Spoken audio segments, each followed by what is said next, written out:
একজন ডাক্তার প্রতিশোধ নেবার জন্য একটা ছেলেকে কিডন্যাপ করে সার্জারির মাধ্যমে তাকে ছেলে থেকে মেয়ে বানিয়ে দেয়। সেই ছেলেটি আসলে কি এমন করেছিল যার জন্য তার এমন বেহাল হলো? জানতে হলে দেখো 2011 মুক্তিপ্রাপ্ত Spanish thriller movie the skin I live in. বন্ধুরা, এই সিনেমাটিকে বলা হয় পৃথিবীর সেরা থ্রিলার মুভি, কারণ এই সিনেমাটির টুইস্টটি তোমার চোখের সামনে সব সময় থাকলেও সেটা তুমি মোটেও ধরতে পারবে না, এবং সিনেমা শেষে টুইস্টটি জানার পরে তোমাদের সবার মাথা যে 180 ডিগ্রি অ্যাঙ্গেলে ঘুরে যাবে এটা নিশ্চিত থাকো। তো বন্ধুরা, পুরো ভিডিওটি দেখার আমন্ত্রণ জানিয়ে শুরু করছি আমাদের আজকের ভিডিও। মুভির শুরুতে আমরা ডক্টর রবার্ট নামে একজন প্লাস্টিক সার্জনকে স্পেনের একটা মেডিকেল ইউনিভার্সিটিতে লেকচার দিতে দেখতে পাই, যেখানে রবার্ট বলছিল পুরো দুনিয়াতে এ অবধি মাত্র 9টা ফেস ট্রান্সপ্লান্ট হয়েছে, যার মধ্যে 3টা ট্রান্সপ্লান্ট সে করেছিল।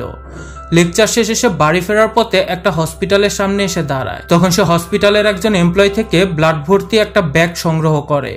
আসলে রবার্ট তার বাড়িতে ভেড়া নামে একজন মেয়ের ওপর একটা ইলিগাল এক্সপেরিমেন্ট করছিল।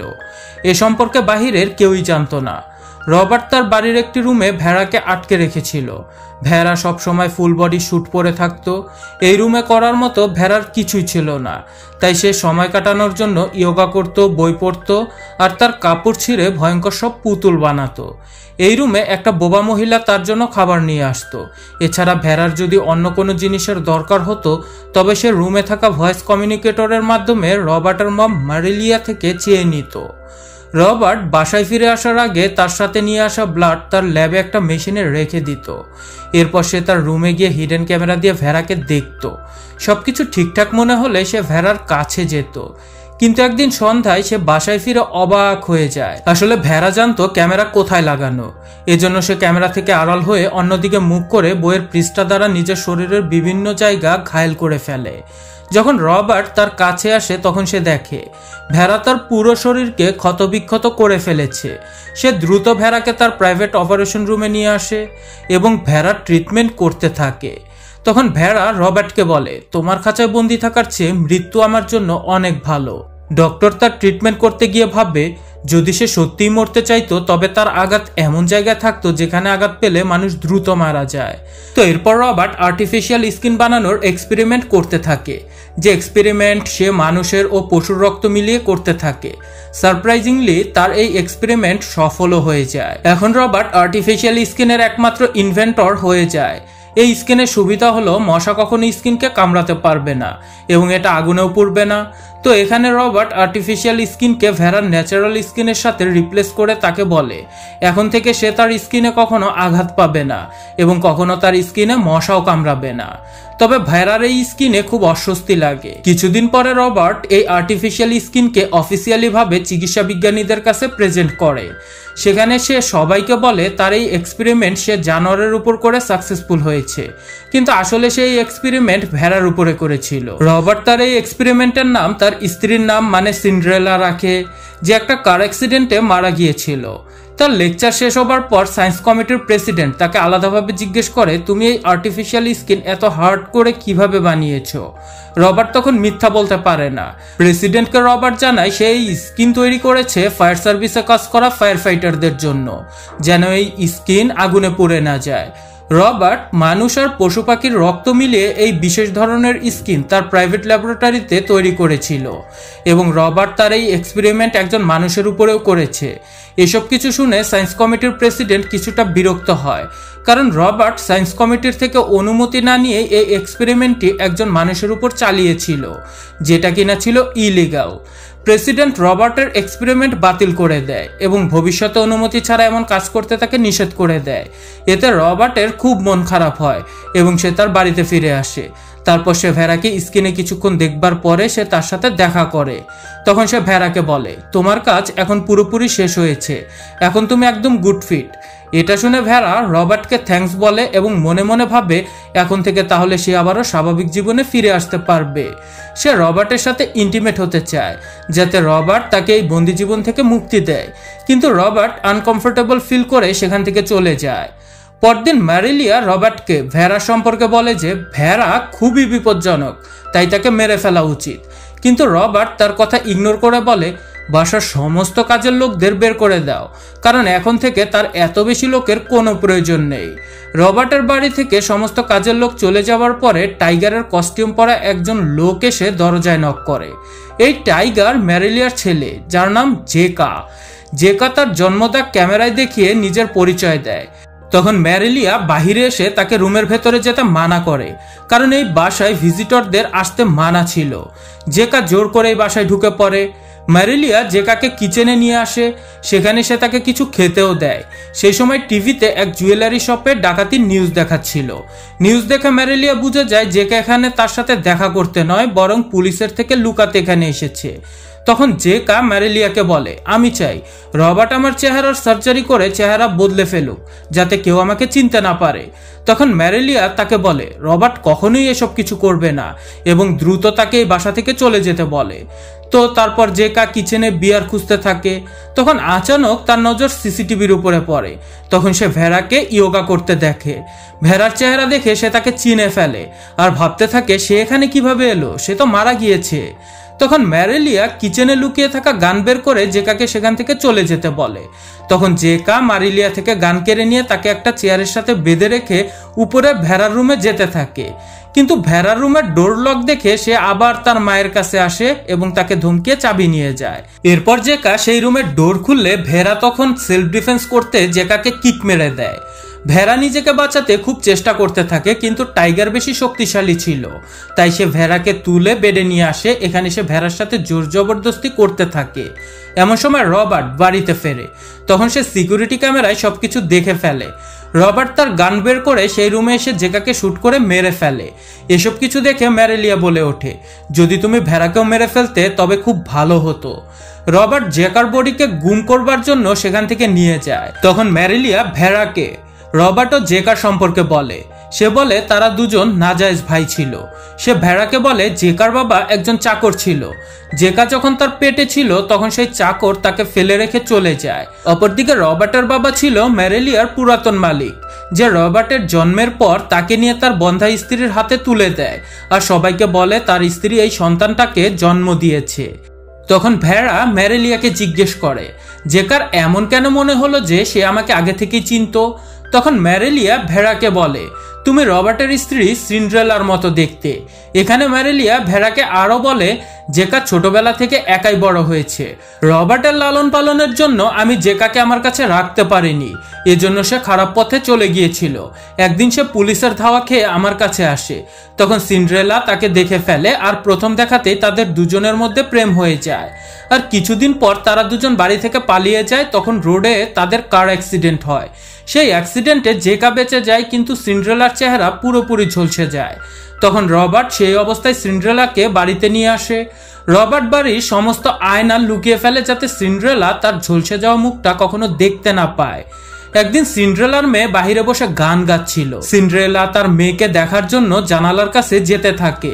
তখন সিন্ড্রেলা জানালার গ্লাসে তার মুখটা দেখতে পায়, যা পুড়ে যাবার কারণে খুবই ভয়ঙ্কর হয়ে গিয়েছিল।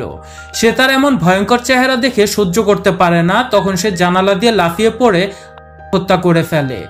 সিন্ড্রেলার মেয়ে তার চোখের সামনে নিজের মাকে এভাবে মরতে দেখে সেও খুব অ্যাবনর্মাল হয়ে যায়। ম্যারেলিয়া ভেড়াকে এসব বলতে বলতে রবার্ট জেকার লাশ গুম করে সেখানে চলে আসে। রবার্ট তখন ভেড়ার অফার একসেপ্ট করে নেয়। তারপর রবার্ট ভেড়ার তবলা বাজিয়ে দেয়।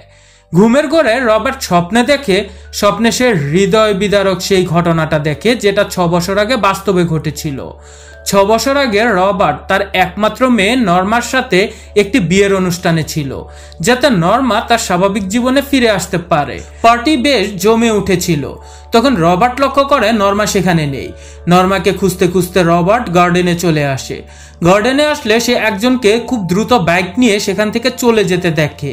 তখন রবার্ট সেখানে নর্মার জুতো কোট মাটিতে পড়ে থাকতে দেখে। রবার্ট তখন একটু দূরেই নর্মাকে বেহুশ অবস্থায় পড়ে থাকতে দেখে। নর্মার শরীরের কাপড় ঠিক মতো ছিল না। নর্মার এমন অবস্থা দেখে রবার্ট বুঝে যায় যে সেই বাইক রাইডার নর্মার সাথে কি করেছে। নর্মার জ্ঞান ফেরার পরে সে তার বাবা রবার্টকেই রেপিস্ট বলে মনে করে চিল্লাতে থাকে। এরপর প্রেজেন্ট টাইমে আমরা দেখি ভেড়াও স্বপ্নে সেই ঘটনাটি দেখতে থাকে। সে দেখে ভিনসেন্ট নামে এক ইয়াং বয় তার মায়ের সাথে একটা কাপড়ের দোকানে কাজ করতেছে। একদিন সে একটা পার্টিতে অ্যাটেন্ড করে। পার্টিতে সে নর্মাকে দেখে তার সাথে ফ্লার্ট করবার চেষ্টা করতে থাকে। সে নর্মাকে গার্ডেনে নিয়ে আসে। গার্ডেনে এসে নর্মার খুব গরম লাগতে থাকে, এজন্য সে তার কোট আর জুতো খুলে ফেলে। ভিনসেন্ট মনে করে নর্মা তাকে খেলাধুলা করবার জন্য সিগন্যাল দিচ্ছে, এজন্য ভিনসেন্ট নর্মাকে একটা ঝোপের আড়ালে নিয়ে কোপ মারতে শুরু করে। প্রথম নর্মা বেশ নর্মাল ভাবে মজাই পাচ্ছিল, কিন্তু একটু পরেই সে বেশ জোরে সোরে চিল্লাতে থাকে। ভিনসেন্ট তখন নর্মার মুখ চেপে ধরে। তখন নর্মা ভিনসেন্টের হাতে কামড় মেরে দেয়। এজন্য ভিনসেন্ট রেগে গিয়ে নর্মাকে থাপ্পড় মারতে থাকে। এতে নর্মা সেখানেই সেন্সলেস হয়ে পড়ে। ভিনসেন্ট ঘাবড়ে গিয়ে দ্রুত নর্মার কাপড় ঠিক করে দিয়ে বাইকে চেপে দ্রুত সেখান থেকে চলে যায়। ভিনসেন্ট এটা জানতো না যে রবার্ট তার বাইকের নাম্বারটা দেখে নিয়েছিল। কিছুদিন পর ভিনসেন্ট তার বাইক নিয়ে কোথাও যাচ্ছিল, তখন রবার্ট মুখোশ পরে এসে তার ভ্যান দিয়ে ভিনসেন্টের বাইকে ধাক্কা মেরে দেয়। এরপর রবার্ট তাকে বেহুশ হবার ইনজেকশন মেরে দেয়। এতে ভিনসেন্ট বেহুশ হয়ে যায়। রবার্ট ভিনসেন্টকে তার পুরাতন গ্যারেজে নিয়ে এসে বন্দি করে দেয়। রবার্ট ভিনসেন্টকে খাবার জন্য শুধু চাউল আর পানি দিত। অন্যদিকে ভিনসেন্টের মা পুলিশ স্টেশনে এসে ভিনসেন্টের ব্যাপারে জিজ্ঞেস করে।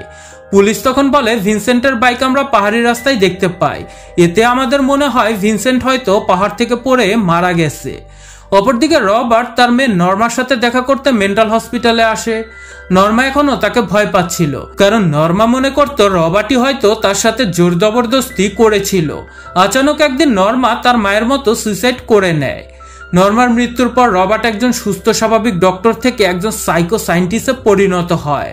নর্মার ফিউরালের কিছুদিন পর রবার্ট বাড়ি ফিরে এসে ভিনসেন্টের চুল, দাড়ি, বাল সবকিছু শেভ করে দেয়।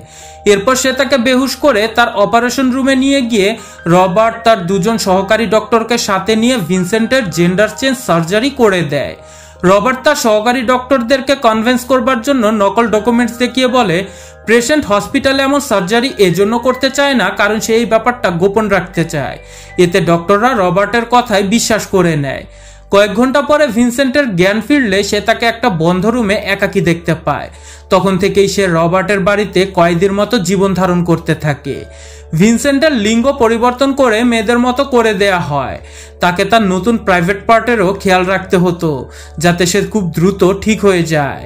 তো যখনই তার প্রাইভেট পার্টের এরিয়াটা ঠিক হয়ে যায়, এরপর রবার্ট ভিনসেন্টের বডিকে মহিলাদের বডির মতো লুক দেওয়ার কাজ শুরু করে দেয়। সে তাকে মহিলাদের মতো চেস্ট আর তার ভয়েস চেঞ্জ করার কাজও করতে থাকে। তো এরপর থেকে ভিনসেন্ট ফুল বডি স্যুট পরতে থাকে, কারণ এতে তার নতুন স্ক্রিন সুরক্ষিত থাকবে। তো একদিন সেই রুমে ভিনসেন্ট রবার্টকে হিট করে সেখান থেকে পালিয়ে যাবার চেষ্টা করে, কিন্তু রবার্ট এসবের জন্য আগে থেকেই সব ব্যবস্থা করে রেখেছিল। যখন ভিনসেন্ট দরজা খোলার চেষ্টা করে, তখন রবার্ট তার গান নিয়ে এসে তাকে ধমকিয়ে তার রুমে চলে যেতে বলে। বাধ্যতামূলক তাকে রুমে চলেও যেতে হয়। কিছুদিন পর ভিনসেন্টের ফেস সার্জারির লাস্ট স্টেপ কমপ্লিট করা হয়, যেখানে রবার্ট ভিনসেন্টের চেহারা তার মৃত স্ত্রী সিন্ড্রেলার মতো করে দেয়। এরপর রবার্ট ভিনসেন্টের নতুন নাম রাখে ভেরা। পুরুষ থেকে মেয়েতে রূপান্তরিত হয়েও ভেরা প্রথম রবার্টের দেয়া কাপড় চোপড় ছিঁড়ে ও মেকআপ নষ্ট করে রবার্টের বিরোধিতা করতে শুরু করে। সে শুধু তার কাছে একটা আইলাইনার রাখে, যাতে সে তার সাথে হওয়া এই ইনসিডেন্টসকে দেয়ালে লিখতে পারে। এই রুমে তার বিনোদনের জন্য শুধু একটা টিভি ছিল, যার মাধ্যমে সে ইয়োগা করা শিখত আর নিজের কাপড় চোপড় ছিঁড়ে ভয়ানক সব ডল তৈরি করত। কিছুদিন পর রবার্ট তার মা ম্যারেলিয়াকে বাসায় নিয়ে আসে, যাতে সে ভেরার দেখভাল করতে পারে। এখান থেকে মুভির কাহিনী প্রেজেন্ট টাইমে ব্যাক করে, যেখানে রবার্ট আর ভেরাকে খুব হাসি খুশিভাবে জীবন ধারণ করতে দেখতে পায়। একদিন ভেরা ম্যারেলিয়ার সাথে শপিং করতে যায়। তারা দুজন শপিং এ যাবার পরে রবার্টের বন্ধু মার্ক, যে তার সহকারী ডক্টর ছিল, সে তার সাথে দেখা করতে আসে।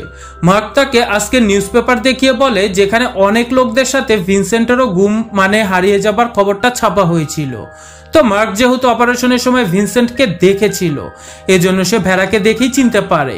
তখন সে রবার্টকে বলে, তুমি আমাকে মিথ্যা কেন বলেছিলে? তখন রবার্ট তার ড্রয়ার থেকে গান বের করে মার্ককে ভয় দেখাবার চেষ্টা করে। তখন আচানক সেখানে ভেরা চলে আসায় তাদের বাতচিত বন্ধ হয়ে যায়। ভেরা মার্ককে বলে সে নিজেই অপারেশনের জন্য পূর্ণ সম্মতি দিয়েছিল। এটা শুনে মার্ক সেখান থেকে চলে যায়। সন্ধ্যায় ভেরা ও রবার্ট আবারও পরস্পরের কাছে আসে, কিন্তু এখনো ভেরা জেকার করা অ্যাটাকের জন্য ব্যথা পাচ্ছিল। সে তখন পেনকিলার আনার জন্য বাহিরে আসে, আর তখন সে সুযোগ বুঝে নিয়ে নিজের বদলা নেবার জন্য রবার্টের গান লুকিয়ে তার সাথে নিয়ে নেয়। এরপর সে রবার্টকে বলে, তুমি আমার পুরো জিন্দেগি বরবাদ করে দিয়েছো। এটা বলেই সে রবার্টকে শুট করে দেয়। তখন ম্যারেলিয়া গুলির আওয়াজ শুনে তার গান নিয়ে রবার্টের রুমে আসে। তখন ভেড়া বিছানার নিচে বসে তার আসার জন্য অপেক্ষা করতে থাকে। আর যখনই সে রুমের ভেতরে আসে তখনই ভেড়া তাকেও শুট করে দেয়। তো এভাবেই ভেড়া অবশেষে নিজেকে মুক্ত করে নেয়। এরপর ভেড়া সেখান থেকে কিছু টাকা ও কাপড় চোপড় নিয়ে সেখান থেকে চলে আসে। পরের দিন সে তার মায়ের কাপড়ের দোকানে আসে এবং সে তার পরিচয় তার মাকে দেবার জন্য সেসব কথাগুলোই বলতে থাকে যা শুধুমাত্র তার মা ও ভিনসেন্টই জানতো, যা শুনে তার মা খুব শকড হয়ে যায়। আর এখানেই ভিনসেন্ট ওরফে ভেড়া ও তার মা দুজনেই খুব ইমোশনাল হয়ে পড়ে। আর এই সুপার ডুপার টুইস্ট মুভিটি এখানেই দ্য এন্ড হয়ে যায়।